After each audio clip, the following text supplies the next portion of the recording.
Karena saya selalu berpikir bahwa friksi di antara kita, asisten kita, anak buah kita itu selalu biasa. Pasti ada. Kenapa ini diambil keputusannya begitu cepat gitu kan dan terkesan mendadak? Pasti ada masalah-masalah besar di belakang yang mungkin orang nggak ada yang tahu gitu. Bahwa pemutusan hubungan kerja dengan STY ini kurang transparan seperti itu kan. Harusnya kan dijelaskan secara detail gitu kan. Dipilihlah Patrick Kluivert yang dianggap bisa mengelola dan bisa menganyomi, dan kalau dia perintah itu pasti kayak kita di wartawan, abangan bang, siap bang, kan gitu. Dan Coach Sintayong sudah menerima ya surat menyuratnya. Nanti tentu ada proses yang berikutnya mengenai hubungan kita yang sudah berakhir. Dan saya mengucapkan sekali lagi terima kasih.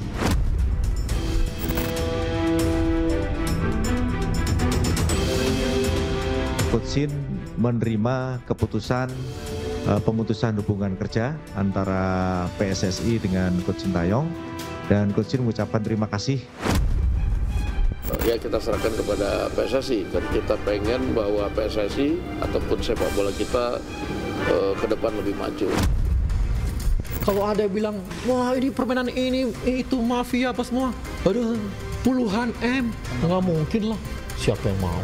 Ada-ada aja.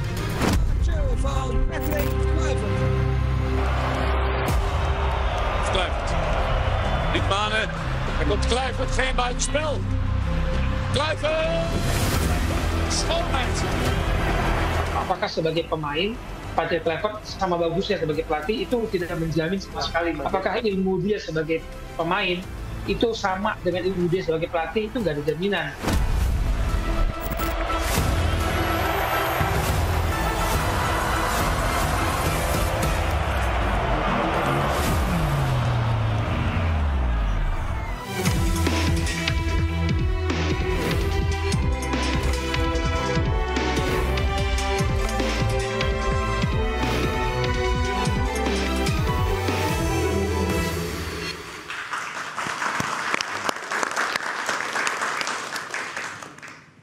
Pemirsa, jelang turnamen Indonesia lawan Australia Maret nanti, pemecatan Shin Tae-yong tuai kontroversi. Ketua Umum PSSI Erick Thohir mengatakan masalah kepemimpinan adalah salah satu yang menjadi faktor dipecatnya STY.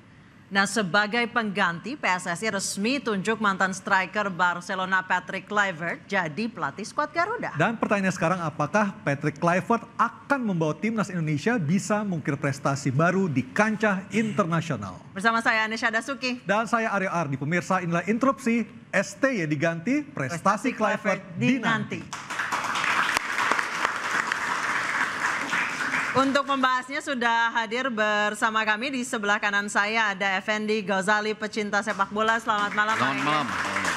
Dan di sebelahnya ada Pak Gita Suwondo, pengamat sepak bola. Selamat malam, Pak Gita. Dan di sebelah kiri saya ada salah satu ex-co PSSI, Bang Arya Sinulinga. Selamat malam, Bang Arya. Malam. Dan Mas Akmal Maharli, koordinator Save Our Soccer. Selamat malam. Selamat malam, salam sepak bola. Dan di floor sudah ada Mas Hairul Anwar, jubir Ultras Garuda, dan juga mahasiswa dari Universitas Bakri Jakarta. Selamat malam semuanya. Saya akan ke Bang Arya dulu, Bang. Bang, saya kalau buka sosial media, nama Abang tuh di-mention banyak orang. Mumpung Abang ada di sini, saya mau klarifikasi nih, Bang. Bang Arya sama Mas Akmal dua-duanya. Bener gak sih, Bang? Abang salah satu orang yang meminta ketum untuk memecat STY. Saya siapa? Ketum kita ini siapa? Sederhana banget. Cobalah lihat ketum kita ini siapa. Orang spesial yang pernah mengelola Inter Milan. Pemain Inter itu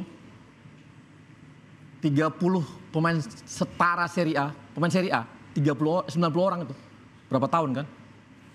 Pelatih yang dia tangani, yang dia bawahi, Mancini, ya, Frank de Boer dan lain-lain semua, banyak banget pengalamannya sampai, dan pernah pegang DC United, hari ini pegang Oxford. Itu Pak Ketum Erick Thohir. Arya Sinulinga, klubnya paling hebat Liga 2, bos, di Sumatera Utara, di Indonesia. Liga 3. Sekarang Liga 3, kemarin Liga 2 terakhir. Jadi intinya nggak benar ya? Turun berarti, turun. Levelnya tinggi banget, Bos. Tinggi banget. Ya, levelnya tinggi banget.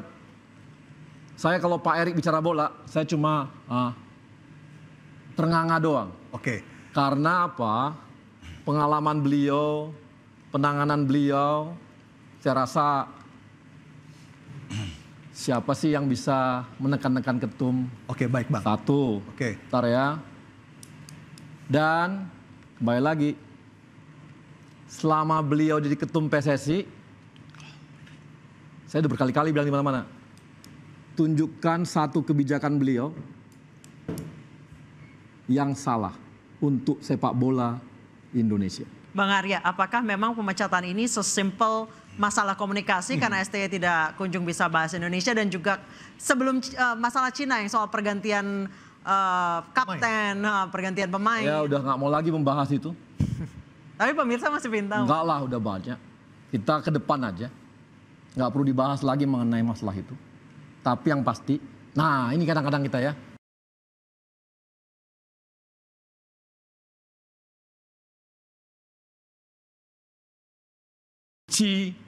Tim itu ada di locker room.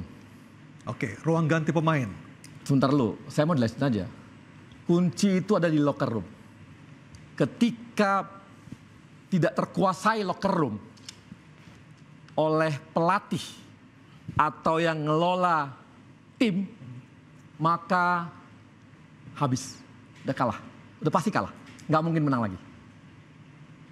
Jadi Mourinho itu bermasalah di locker room Chelsea. Out. Banyak pelatih jagoan di dunia nggak bisa menguasai locker room, habis. Pemilik pun begitu, tidak bisa menguasai locker room, habis. Saya pernah mau ganti pelatih nih, padahal kan saya cuma ecek-ecek nih klubnya. Datang pemain bilang apa? Ganti dia, kami 8 orang, out. Jadi di tim itu locker room jadi penting. Nah, saya rasa udah banyak pembahasan mengenai locker room, nggak perlu lagi debat-debat. Ya, kita maju ke depan. Oke, saya ke Bang Fedi. Ya. Bang Ege, Kluivert udah ditunjuk, udah resmi, diumumkan akan segera datang ke Jakarta tanggal 11 ya Bang Arya? Tanggal 11. Tanggal 11 akan datang ke Jakarta. 12 diumumkan. 12 diumumkan. Komentar Anda sebagai pengamat Nambahin kita dikit. sepak bola. Menurut Bang Egy dia hanya job seeker apa gimana? Oh enggak, tapi sebetulnya gini pelan-pelan saya mau Yang rame gitu. langsung job seeker. Saya pelan-pelan mau membatasi diri mengatakan ini. Saya tentu saja dalam kasus ini mendukung federasi. Artinya selama ini kan kita semua dukung lah ya. Baik ketua umumnya, kemudian ada Coach Indra Safri, Coach Sintayong. Banyak lagi coach-coach muda lain lah ya. Bima, Fahri Husaini, Nova. Ada Pak Sumarji juga, banyak exco-exco yang baik juga gitu ya. Nah kita semua dukung karena pada saat ini sebetulnya beban terbesar itu ada di mereka. Betul kan? Iya dong, membuat keputusan yang relatif tidak populer, beban sangat berat. Paling tidak menurut saya nanti berhadapannya langsung dengan 20 dan 25 Maret. Betul ya? Berhadapan dengan Australia dan Bahrain. Nah pertanyaannya apakah dia langsung mencari job seeker?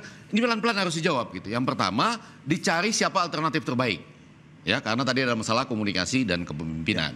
Walaupun pada konteks komunikasinya agak jarang juga. Jadi kalau tadi dicari, coba cari satu gitu ya.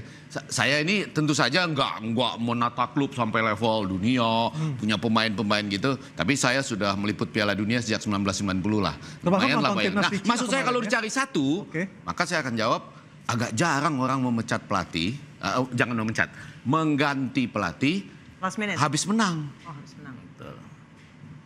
Ya. Itu habis menang lah itu. Mengalahkan Saudi Arabia yang tidak pernah kita kalahkan. Pak Erik kan mengatakan ini adalah saat yang tepat untuk mengganti pelatih. Ya biasanya orang ganti habis kalah lawan Cina atau habis kalah lawan Jepang lah gitu, kurang lebih gitu ya. Diganti gitu. Nah sekarang kalau diganti kan habis menang.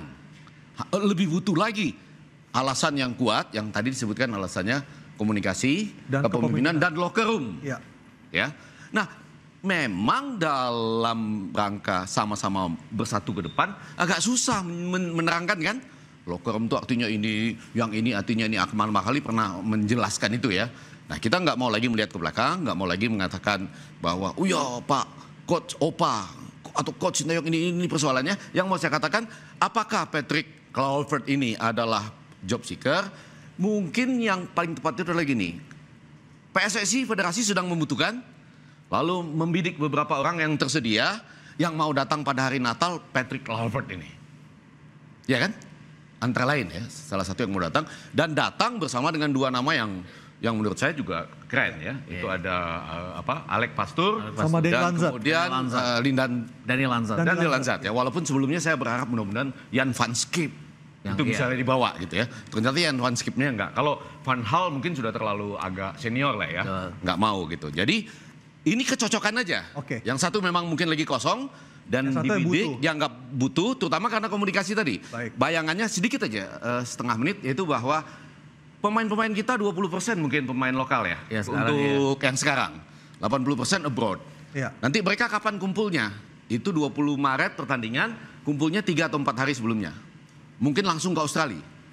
Ya, nah di situ memang Kluivert mungkin bisa tepat karena berbicara bahasa Belanda, tahu bagaimana. Ya kalau dibilang total football nggak terlalu juga. Kadang-kadang dia bukan 4-3-3, 4-2-3-1 juga ya. Tapi transisi untuk menyerangnya besar. Prestasinya membina klub dimanapun atau negara dimanapun banyak mencetak gol. Oke, saya ke Bung kurang Gita. lebih seperti itu. Ya.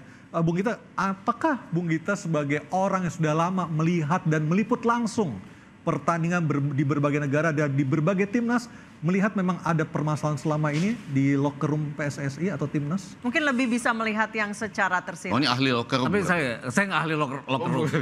Kecuali locker room saya sendiri. Itu aja locker room saya dengan istri saya suka ada friksi-friksi juga. Jadi saya pikir kalau locker room biasa friksi gitu loh. Tapi sejauh mana friksinya ini? Karena saya selalu melihat ini, menilai seseorang dalam kinerjanya dia harus menilai key performance dia, KPI-nya dia. KPI-nya dia kan oke, artinya dia selalu right on track. Target-target yang diberikan oleh federasi selama ini dia jalani dengan sangat baik. Saya ngomongin Sintayong ya, lolos ke 16 besar Piala Asia, lolos sampai semifinal, bahkan hampir masuk Olimpiade, lolos ke putaran ketiga. Ini yang saya membuat agak saya aneh kok KPI-nya bagus. Kemudian right on track untuk menuju ke Piala Dunia kan sekarang masih ada di urutan ketiga. Artinya untuk lolos langsung putaran lalu sebagai runner-up masih oke. Bahkan masuk ke putaran keempat kalaupun ada sedikit kepleset dia tetap oke juga. Ini kenapa kemudian diberhentikan? Nah, saya tidak melihat apakah locker room ini berfungsi. Karena saya selalu berpikir bahwa friksi di antara kita, asisten kita, anak buah kita itu selalu biasa. Kalau di MNC ini ada sosok yang terkenal yang namanya Bung Hadi Ahai.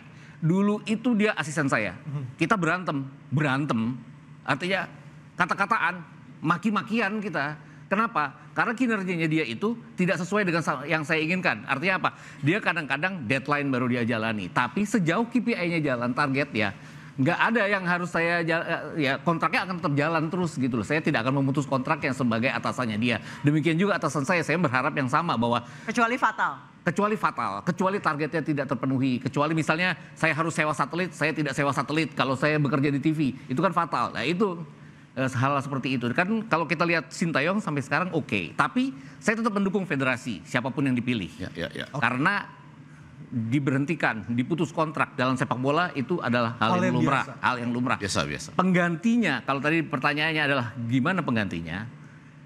Sebagai pemain oke. Makanya kan selalu tajuk judulnya tuh mantan pemain AC Milan, mantan pemain Ajax, juara Liga Champions. Nama besarnya muncul ketika dia jadi sebagai pemain. Pelatih kedua Indonesia yang pernah memenangkan Liga Champions setelah Peter Wade bersama Aston Villa. Tapi tidak ada foto-foto dia atau bahkan video dia pada saat dia menjadi pelatih Curaçao maupun klub Turki maupun asisten-asisten pelatih lain. Jadi saya berpikir bahwa track recordnya sebagai pelatih belum terbukti dan kita harus berhadapan dengan lawan-lawan yang pada saat dia pegang Curaçao dia kalah terhadap lawan-lawan itu, Australia dan juga Bahrain. Itu aja yang saya agak ragukan jadinya. Baik, nanti jelang bulan Maret berarti masih ada waktu 2 bulan. Apakah bisa secepat itu untuk adaptasi, membangun chemistry? Mas Akmal gimana? Ya, semuanya kan serba menduga-duga pada akhirnya gitu kan. Sekarang misalnya, apakah ketika Sintayong misalnya ada, kita akan lolos juga? Kan duga-duga kan. Jadi ada 4 hal yang tidak bisa diprediksi manusia. Umur, jodoh, Rizky, dan Masa sepak depan. bola Indonesia. Hasil pertandingan ya. Jadi kita tidak bisa menebak apakah akan sukses atau tidak. Gitu. Nah, yang menjadi pertaruhan sekarang adalah kenapa ini diambil keputusannya begitu cepat, gitu kan, dan terkesan mendadak. Pasti ada masalah-masalah besar di belakang yang mungkin orang nggak ada yang tahu, gitu kan. Jadi PSSI ini menurut saya salut sama PSSI. Sebenarnya kami mencoba mengorek itu dari Bang Arya, tapi Bang Arya nggak mau ngeluarin. PSSI itu selalu mengemas sesuatunya itu indah di luar. Ya kan? Itu yang saya amati sebagai Save Our Soccer. Indah di luar, jadi kita kalau lihat kemasan ini bagus-bagus, tapi belum tentu di dalamnya. Kita bikin bingkisan, paket buah, paket parselnya bagus, tapi buahnya ternyata ada yang busuk di dalam. Dan itu yang menurut saya mengamati itu sejak Piala Asia, sudah ada mulai friksi-friksi yang memungkinkan terjadinya klaster-klaster pemain. Dan memang kalau dulu ada sejarah, Ferguson lempar sepatu David Beckham. Tapi kan orang per orang. Sama misalnya ya di Indonesia nih konteksnya. Ketidaksepahaman antara Elkan Bakot dengan Sintayong per orang. Ya kan? Kemudian misalnya yang sudah ngomong terbuka sekarang gitu kan, Maklok misalnya. Ada perbedaan pendapat per orang. Nah, kalau per orang mungkin masih bisa diselesaikan. Tapi kalau sudah misalnya melibatkan banyak orang, ini kan yang akan harus ada yang diambil keputusannya. Jangan sampai kemudian misalnya untuk kepentingan ini dikorbankan yang besar, tapi kemudian untuk target yang diinginkan tidak tercapai. Yang dikhawatirkan adalah gini. Misal ya, ini analisa saya. Misal yang dikhawatirkan adalah kalau ini ada dalam tanda kutip ya. Sebenarnya saya takut ngomong ini. Kasihan nanti pemainnya didoxing. Gitu kan. Kluivert aja belum ke Indonesia aja sudah 500 komentar gitu kan. Baik. Ini artinya Mes gara-gara lu, Mes. Iya, Mes langsung didoxing luar biasa, dibully luar biasa. Gara-gara lu. Oh gitu. Iya. Iya, jadi saya sebut nama, jangan sebut nama. Ya, makanya saya tuh khawatir kalau sebut nama. Bahkan pemain-pemain Indonesia itu juga takut jadi komentator atau berarti bicara sepak bola kita menakutkan.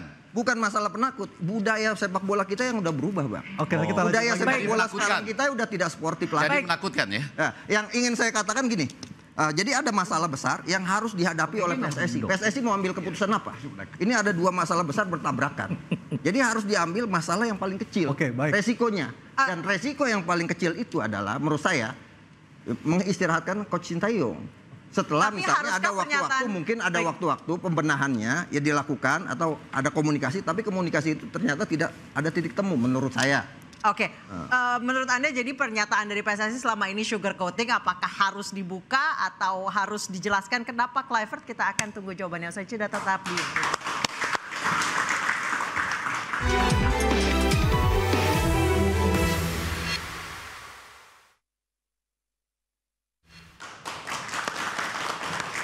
Baik, Anda masih bersama kami di Interupsi. Kita akan mendengar dari Mas Khairul Anwar, Jubir Ultras Garuda. Kondisi hingga saat ini, Kluivert akhirnya sudah ditunjuk dan resmi dan tanggal 11 akan datang ke Jakarta. Komentar Anda, Mas Khairul. Ya, sebelumnya kami dari Ultras Garuda gitu kan. Pada prinsipnya siapapun pelatihnya, siapapun pemainnya, siapapun kepengurusan federasinya terbukti sejak berdirinya Ultras Garuda kita dukung gitu kan.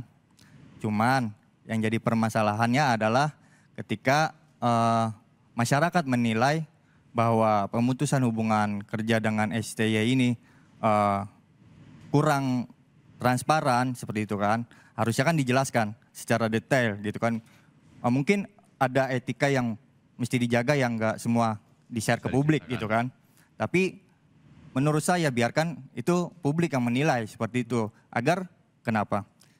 Jadi ketika mungkin federasi yang tadi Mas Gita bilang punya KPI, udah sampaikan aja KPI-nya seperti apa gitu kan, faktornya apa aja gitu kan. Di mana STY yang nggak bisa memenuhi seperti itu sebenarnya. Jangan sampai legasi yang sudah dibangun Pak Erick Thohir dari awal kepengurusannya, yang menurut saya udah jauh lah lebih bagus gitu kan dari yang sebelumnya gitu kan. Jangan sampai gara-gara kebijakan ini jadi agak menurun nih gitu, yang seharusnya itu bisa terselesaikan dengan komunikasi yang efektif seperti itu. Jangan sampai ini jadi polemik lagi. Kita juga sebenarnya ini juga nggak ingin juga lah ada isu mafia apa segala macam, enggak kita. Tapi bukankah udah disebutkan adalah masalah kepimpinan dan komunikasi sehingga salah satu yang menyebabkan ruang ganti pemain tidak bisa dikendalikan penuh oleh pelatih. Atau memang pecinta sepak bola ingin jawaban lebih detail lagi? Iya, seperti itu kira-kira. Jadi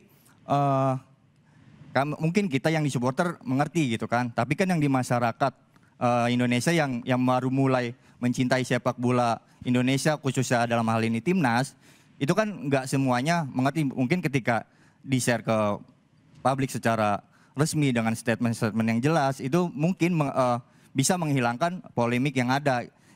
Justru kami menyayangkan lah ketika Pak Erick Thohir digiring ke sana, digiring ke sini, itu kami menyayangkan gitu, karena itu nanti akan mungkin ya berpengaruh sama kinerja ke depannya, begitupun berpengaruh sama pelatih yang baru datang ini, Patrick Kluivert ini. Jangan sampai belum juga datang udah dibilang, oh Patrick Kluivert out, nggak usah datang apa segala macam. Kita juga nggak ingin lah seperti itu, karena tujuan kita adalah ya timnas maju terus, lolos ke Piala Dunia, siapapun pengurus PSSI-nya, siapapun pelatihnya atau siapapun pemainnya, kita selalu dukung. Oke. Mungkin itu aja. Bang Arya, apakah Kluivert sudah tahu ada penolakan yang begitu keras dari masyarakat Indonesia terhadap kinerjanya? Tahu. Sudah tahu. Apa komentar dia, Bang? Gini, saya belum mau ke sana dulu. Ya. Oke. Kenapa dipilih? Ini pemain diaspora kita, levelnya makin lama makin tinggi. Satu harganya Messi itu nilainya sama dengan beberapa negara ASEAN digabung. Satu match loh. Kevin Dix masuk juga, nanti Ole masuk juga, makin tinggi ini levelnya. Oke. Jadi memang bisa dibilang mereka bermain di timnas ranking 120 sekian dunia. Jadi pasti ini adalah pemain-pemain dengan kaliber tinggi untuk kita ya. Untuk kita, itu perlu dikelola namanya emosi. Karena egonya juga tinggi ya? Pasti dong, nggak mungkin nggak. Ya, saya kasih contoh, Ancelotti di Madrid. Apakah dia jagoan teknik? Dia jagoan untuk menjaga emosi-emosi pemain dan mengelola ego-ego pemain. Dan dihormati. Dan dihormati. Teknisnya ada di bawah. Zidane misalnya. Nah, Pak Erick ini melihat bahwa kondisi pemain kita yang seperti ini, dicarilah pemain yang dianggap abangannya para pemain-pemain kita ini. Siapa abangannya? Saya rasa kalau yang namanya... Abangnya maksudnya ya? Abang-abangan. Kalau di wartawan ada namanya abang-abangan. Ya. Kalau abangan manggil, siap bang. Karena istilah abangan agak lain itu ya, abangnya lah. Nah, dia secara pemain, dia adalah pemain timnas legendnya Belanda. Kenapa legend? 72 kali main, capsnya 44 golnya. Dia adalah striker terbanyak mencetak gol di Belanda. Baru kemarin dikalahkan oleh yang dulu itu oleh Van Persie. Ini kondisi yang ada, ya. Dia main di Barcelona, dia main di AC Milan dan sebagainya. Ini bagi anak-anak Belanda idola, bos. Ya betul. Ini pemainnya idola betul dia. Jadi bisa jadi ini berdasarkan survei pemilihan ini, Bang? Bukan survei, kita kan tahu semua orang Belanda pasti ya namanya kayak kita lah dulu pemain Indonesia pasti Bambang Pamungkas pan diodalain. Sederhana itu. Nah, demikian juga seperti ini. Nah, dipilihlah Patrick Kluivert yang dianggap bisa mengelola dan bisa menganyomi, dan kalau dia perintah itu pasti kayak kita di wartawan, abangan bang, siap bang, kan gitu. Tapi Pak Erick, udah saya bilang selalu, Pak Erick ini jangan berpikir kita seperti di ngelola klub di Indonesia. Ngelola klub Indonesia, ambil head coach-nya, asistennya, bebas. Atau apapun namanya, dia ngelola semua. Pak Erick enggak, dia gaya Eropa. Yang di mana diambilnya orang jadi leader loh. Tapi ada yang ngerjain teknisnya. Bang, sorry bang. Iya, artinya Pak Erick memilih Patrick Kluivert plus asistennya? Plus asistennya. Iya. Oke. Jadi gini, nah itu juga yang kenapa, ini saya buka ya, kenapa sampai Patrick Kluivert diambil. Pak Erick tuh punya 3 calon. Memang betul tanggal 25 datang Patrick. Tapi berikutnya ada lagi datang. Tanggal 27, tanggal 28 ada lagi 2 lagi datang. Ditanya ke Patrick. Mas, kalau asisten dari kami bagaimana? Oh, silakan. Karena Pak Erik ini tahu, ini leader, dia butuh pegangan teknis ya, di bawahnya.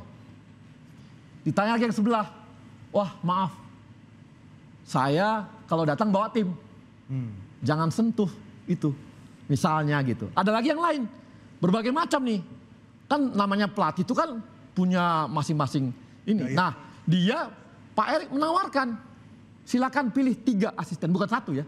Ini asisten yang setelah kami kemas, kami cari-cari, kaliber teknisnya jagoan, bagus, nih 3. Jadi Patrick pun dikasih pilihan 3. Patrick setuju. Sama yang namanya Pastor ini dia setuju. Pastor ini kalibernya, waduh, udah 3 klub Eropa, Belanda, Liga 2 naik Eredivisie. Kemarin dia adalah pelatih Almer. Artinya pelatih Tom Hai ini, dia jagoan ngelola semua. Demikian juga dengan Lajat. Sama nih. Jadi ini dipilih Pak Erik seperti itu. Jadi Pak Erik itu mengemas 3 gitu. Yang memang nggak ada dalam pasti kita ini. Kalau kita di Indonesia biasanya kalau klub pasti cuma mikir head coach-nya doang nih. Karena udah paketan. Kalau kepaketan. Kalau ini enggak, dia kelola dengan seperti itu dan ini masukannya. Jadi inilah yang nanti diharapkan ya bisa membuat pemain-pemain kita dapat leader kuat. Ya kayak gue dulu lah, kan gue teknis nggak ngerti Aryo. Aku tapi jadi bosmu kan gitu. Kau kan tahu teknisnya, kau yang ngerjain. Tapi aku leadernya. Apakah aku nggak leader yang keren pada masa itu? Masih kau akui aku paling keren juga. Tapi pada saat sebentar Bang, artinya bagian interupsi loh ini. Iya ya, artinya secara leader pemimpin kita butuh leader seperti itu. Walaupun secara teknikal dibutuhkan pendamping-pendamping yang kuat. Oke. Silakan. Ya, yaitu bahwa saya ini kayak Lonor tadi cerita ya bagaimana dia memahaminya. Sekarang udah paham betul kenapa federasi mengganti ST ya? Sudah paham betul? Paham. Yaitu? Udah puas belum? Enggak, alasan utamanya? Ya alasan utamanya secara teknis kan sudah disampaikan sama Bung Arya kan tadi. Ya artinya seharusnya itu yang disampaikan. Ya, kalau saya lebih ingin mengatakan Pak Erik ingin mempertahankan solidnya para pemain kita bersama dengan pelatihnya. Itu yang saya tangkap ya sebagai komunikasi. Tapi kemudian kan muncul pertanyaan begini. Ini sesuatu yang penting ya dalam sepak bola. Dengan berbagai pendirian orang terhadap itu. Nah yang jadi pertanyaan kan sekarang apakah, ini kan sama-sama nih. Kalau STY berlanjut, kita lolos nggak ke Piala Dunia? Mungkin. Sebaliknya, karena selisihnya kan cuma 1 dengan Australia di atas kita. Ya, sebaliknya kalau ini dipakai, dipilih gitu, jaminan lolosnya dari siapa? Nah kan sama-sama nih yang pertaruhan. Karena itu tadi kita dukung. Karena ini mengambil suatu keputusan yang sekali lagi tadi banyak tidak populer, resikonya besar. Ditambah lagi dengan mungkin ada kompensasi dana yang harus dibayar dan lain sebagainya. Nah bagian ini yang masih menggantung tuh di para, ini kan dia Ultras Garuda, kami Garuda Qatar dan lain-lain itu. Iya, kalau di Qatar kita Garuda Qatar udah bicara saya. Iya udah. Anda sudah bicara ya? Mereka udah nangkap? Hah?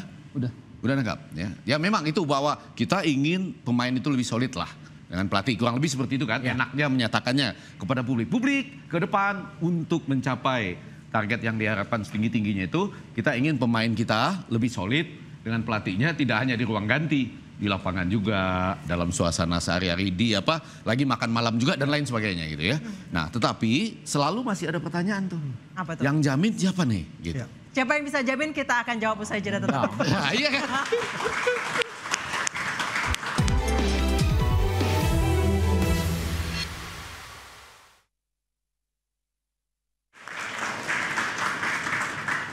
Anda kembali di interupsi, saya ke Mas Hairul. Mas Hairul, sama seperti tadi Bang Ege, apakah dari Ultras Garuda juga butuh jaminan itu? Atau masih percaya kalau bola itu bundar, jaminan itu tidak pernah ada? Iya tentunya, karena selama ini kan masyarakat luas menilai bahwa torehan yang dicapai oleh STY itu melebihi dari yang sebelum-sebelumnya, bahkan mungkin bisa dibilang saat ini ya seperti mimpi gitu. Jangan sampai ke depannya ketika ini dipegang oleh PT Kluivert dan ternyata kurang memuaskan atau bahkan di bawah dari pencapaian STY itu yang sebenarnya masyarakat khawatirkan di tengah kontrak STY yang masih berjalan seperti itu. Oke, hari Sabtu mendatang ketika Kluivert nyampe di Jakarta, apakah Ultras Garuda akan ikut menyambut? Ultras Garuda dalam hal ini jelas tidak ada kalung bunga, tidak ada tepuk tangan untuk Patrick Kluivert. Kita ada teriakan. Kenapa ada teriakan? Untuk membangkitkan semangat Kluivert biar dia itu bisa membuktikan gitu. Hujatan-hujatan yang selama ini terlontar dari netizen Indonesia gitu, bisa dia buktikan kayak gitu. Buktikan aja udah gitu, karena kita minimal butuh 7 poin untuk melaju ke babak selanjutnya. Itu yang kami harapkan. Oke, Bang Arya, dari sisi PSSI sendiri apa target utama bagi Kluivert? Selain bisa menjadi perekrut untuk pemain-pemain grade A nantinya. Yang bilang dia targetnya merekrut itu kan cuma sampingan. Oke. Ya kan? Itu sampingan, jangan sampai dibelokkan juga. Dia kan punya leadership juga. Soal dia punya kemampuan melobi pemain kita berikutnya, itu kelebihan juga. Jadi bukan itu aja, tapi kan karena dia memang sebagai leader. Kan gitu ya. Sebagai leader ya, dia harus bisa membuktikan semuanya. Nanti kita lihat aja. Dan target utamanya pasti meloloskan PSSI ke Piala Dunia 2026. Aku rasa nanti tanggal 12, Patrick Kluivert datang. Tanggal 11? 11 datang, yang tanggal 12 dia kan konferensi. Preskon ya. Nanti kan bisa ditanya oleh wartawan. Bagaimana ini dia gitu. Jadi silakan ditanya aja. Kan pasti dia terbuka, ngomong dan sebagainya gitu ya.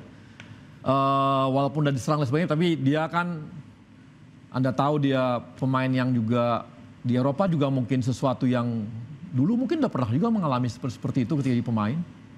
Ya kan? Jadi ya dia akan bisa menjelaskannya nanti. Saya ke Mas Gita. Mas Gita ada 2 pertanyaan untuk Anda. Yang pertama, dengan tadi kombinasi leader dan tim teknikal, apakah Anda optimis? Yang kedua, kalau nanti tanggal 12 Anda ada kesempatan untuk bertanya, mau bertanya apa ke Patrick Kluivert? Saya kayaknya nggak mungkin ke sana karena besok saya ke Biak. Oke, baik. Atau titip pertanyaan ada Liga 1 di sana. Titip pertanyaan. Titip pertanyaannya adalah seperti ini. Dia kan selama ini dikenal sebagai CV-nya nggak terlalu baik sebagai seorang pelatih. Kemudian ada yang bilang secara rekrutmen dia oke.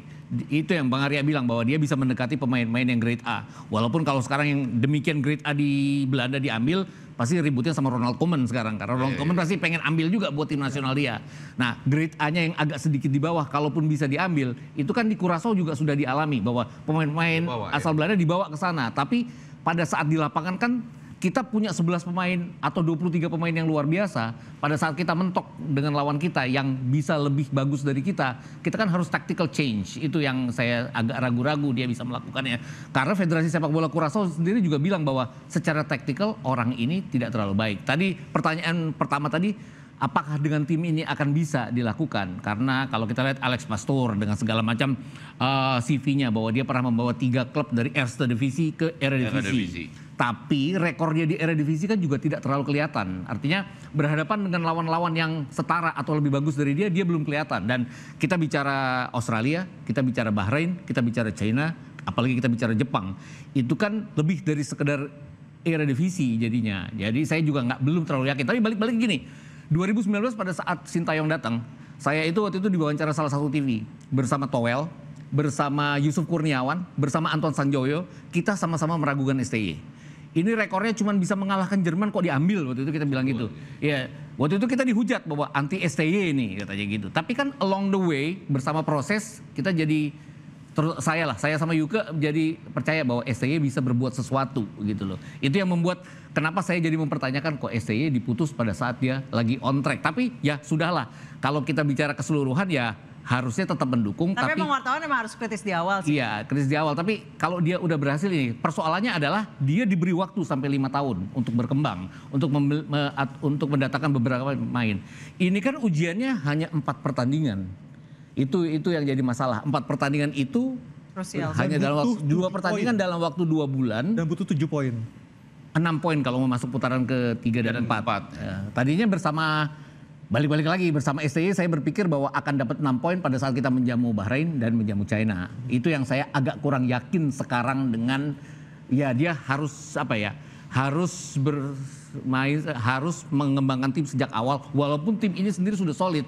Tapi kan kadang-kadang kalau pelatih Belanda pasti berubah strategi dok, tidak 3-4-3 lagi. Misalnya jadi 4-3-3 atau 4-2-3-1. Nah ini yang saya juga agak ragu-ragu apakah demikian cepat bisa diimplementasikannya dalam waktu hanya 4-5 hari. Bukan 2 bulan loh. Dan karena mereka baru scouting pemain juga ya? Iya. Karena pasti kan punya selera sendiri kan? Iya pasti punya selera. Tapi kan katanya kan Jairo Reindewald sudah. Kemudian kita bicara Ole Romeni juga sudah akan. Itu artinya solusi buat real number 9-nya udah ada di sana. Tapi real number 9 ini apakah benar-benar mumpuni seperti halnya real number 9 negara-negara lain? Kita juga belum tahu gitu loh. Itu yang secara taktikal dan teknikal harus dikembangkan oleh Patrick Kluivert dan kawan-kawannya nanti.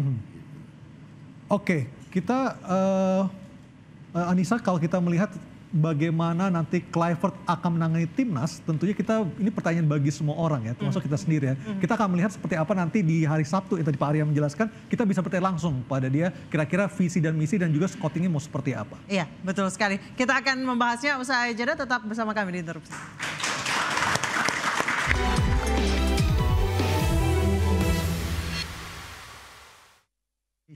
Anda melihat selama dia di bawah Van Gaal sebagai asisten pelatih, bagaimana kinerjanya? Ya kalau kita ngelihat secara umum dengan apa yang ada di kurikulum kitanya, wajar kalau kemudian meragukan ya. Tapi saya begini, saya melihat orang kan setiap orang itu pasti ada fase-fase di mana dia punya kekuatan yang bagus gitu. Contoh, luar biasa apa Erik ten Hag bersama Ajax Amsterdam. Giliran ke Manchester United nggak bisa apa-apa. Iya kan, luar biasa. Juga ya. Luar biasa apa Amorim. Ke Manchester United tidak bisa apa-apa. Jadi jangan kemudian kita menganggap ini kurikulum kitanya jelek, kemudian di sini akan jelek. Kan belum teruji gitu. Jadi menurut saya pergantian pelatih itu hal yang wajar dalam sepak bola. Gitu. Kalau kemudian cari apakah butuh adaptasi. Lah kemarin Australia ganti pelatih cepet aja. Gitu kan. Jadi pemain profesional pasti sudah memahami apa tugas dan kewajibannya, termasuk pelatih profesional sudah memahami apa tugas dan kewajibannya. Nah sekarang yang menjadi sangat penting dan sangat urgen saat ini adalah bagaimana kemudian tim ini kita dukung. Artinya dukungnya bukan berarti kita memuja berlebihan. Gitu. Tapi kita dukung dan kita kritisi.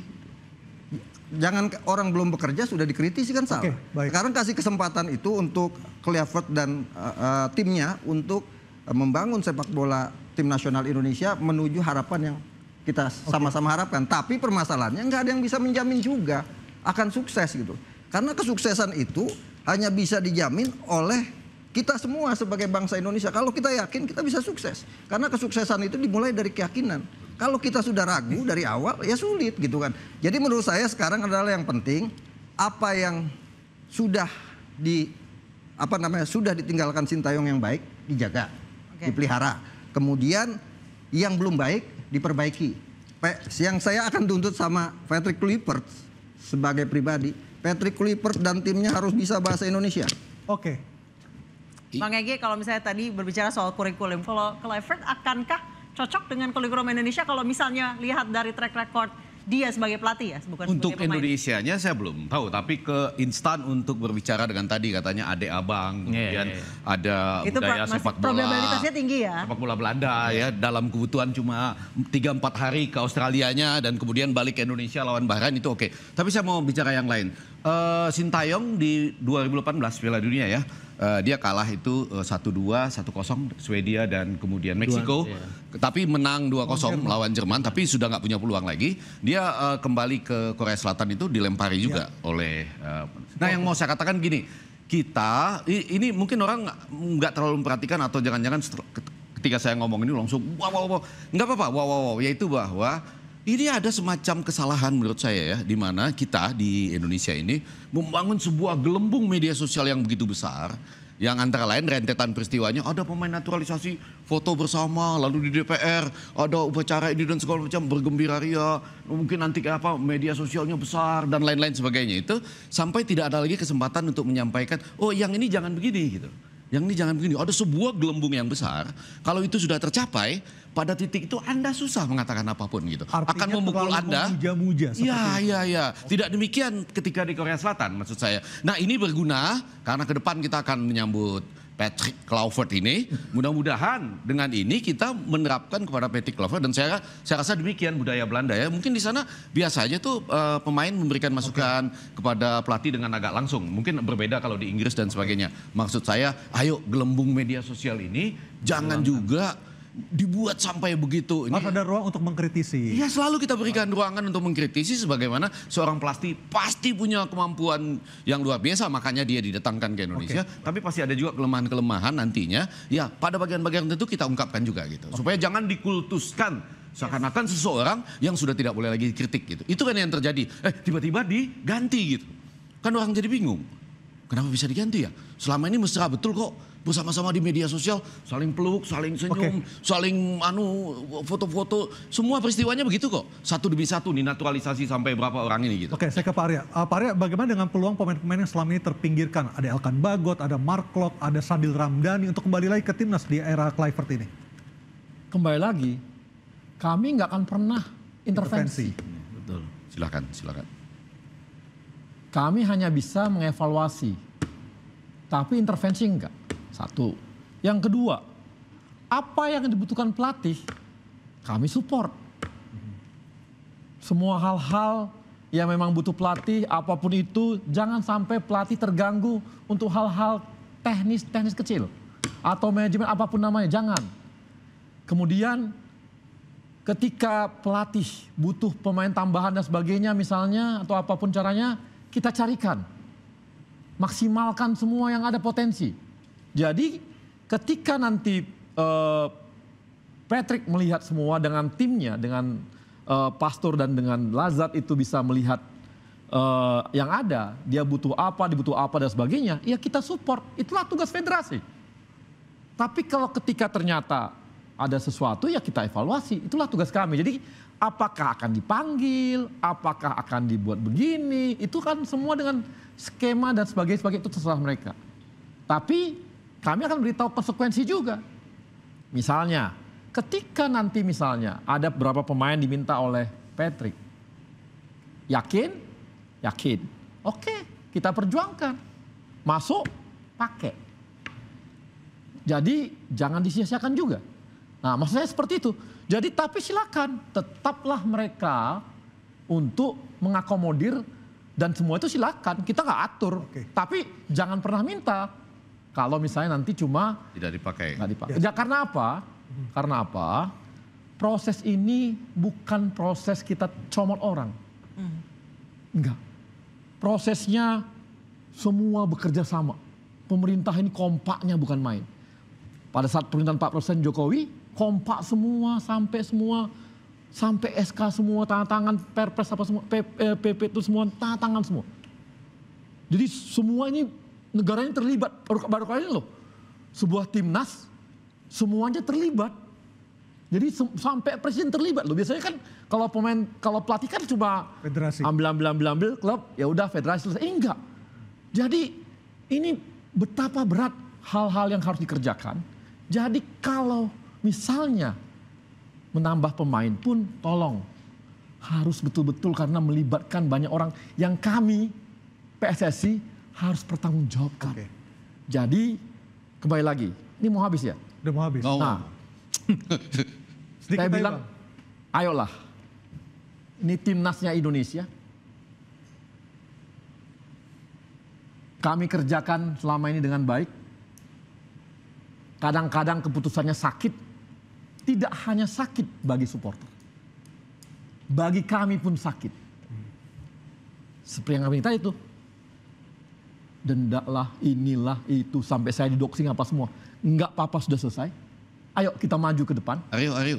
Tapi ini interupsi nama acaranya, satu aja pertanyaan terakhir. PSSI dengan federasi, dengan Exco masih tetap punya target Indonesia lolos Piala Dunia 2026? Gini, Bang. Ekspektasi kita ke sana. Target? Gini ya. Gini Bang, saya sudah selalu bilang.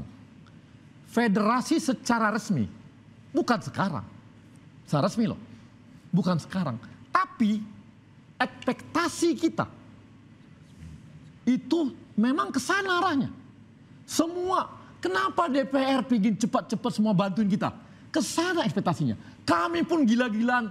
Sampai sumpah, belum pernah ada sumpah di luar negeri. Itu pun kita lakukan. Itu ekspektasi kita. Karena gini, pemain naturalisasi ini belum tentu ada lagi loh 10 tahun lagi. Nah, nanggung sekarang kalau. Kenapa? Kan enggak, ini kan bekas neneknya, bapaknya apa semua. Ini kita lagi beruntung-beruntungnya. Nah, ketika lagi beruntung, ayo maksimalkan semua. Walaupun secara ini, kalau cuma kita bilang, kalau kami cuma ngomong berdasarkan target, mungkin kami santai-santai aja bang. Ngapain kita intos target tanggal 30? Tapi ketika ada opportunity, kesempatan, itu kita dorong semua. Segala hal kita kerjakan, Bang Aryo. Baik. Jadi kembali lagi, ini untuk timnas Indonesia. Ayo kita satu, ya. Yang lalu udah, mari kita maju. Kita sama-sama majukan. Baik, Mas Gita silakan. Apa? Apa harapannya? Harapannya tetap timnas lolos ke Piala Dunia. Setidaknya di putaran keempat. Masuk ke putaran keempat. Yang berarti nanti... Kalau Anda lihatnya masih mungkin? Di tangan Sintayong pun antara 50-50. Iya dan tidak. Itu tadi yang saya bilang. Di tangan Sintayong prediksi saya 6 poin dapat. Di tangan ini saya nggak mau prediksi lebih awal. Saya mau lihat gimana pendekatannya Patrick Kluivert terhadap tim ini. Tapi karena itu yang harus dilakukan. Ya, akankah Kluivert berani untuk mengubah skema the winning team era Sintayong? Kalau the winning team nggak akan dirubah. Tapi kan ada masukan. Kita kan butuh real number 9. Ole akan ada ya Bang ya. Ada Jairo Randewald ada. Jadi itu mungkin akan dirubah setidaknya. Kemudian kan kalau nggak salah, Ragnar itu tidak akan bisa bermain melawan Australia karena dia terakumulasi kartu kuning. Dia pasti akan diisi posisinya oleh pemain baru mungkin ya. Jadi pasti akan ada perubahan. Dan peluang Eliano, Elkan Bagut gimana? Ya harusnya masih ada ya. Tapi kan gini, balik-balik lagi.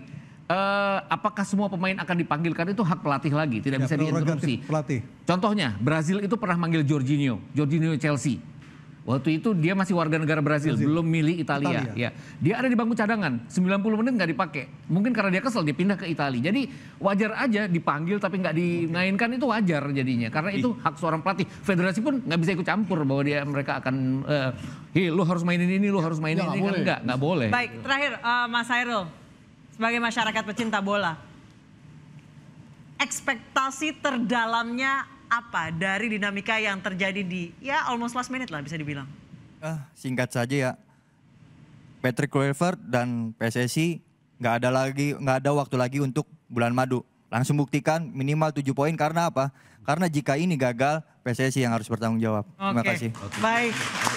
Dan kalau bukan sekarang kapan lagi ya? Karena ini maksimalnya untuk sekarang hari ini. Oke, baik, terima kasih pemirsa Anda sudah bersama kami. Kita akan melihat bagaimana Kluivert dan 2 asistennya bulan Maret akan tanding lawan Australia dan juga Bahrain. Betul. Dan juga Jepang dan Cina ya. Cina dan Jepang. Tiga-tiganya mudah-mudahan 7 poin di tangan ya. Amin. Kita bisa lolos 2026. Terima kasih atas kebersamaan Anda. Saya Aryo Ardi. Saya Ansyah Desuki, sampai jumpa pekan depan.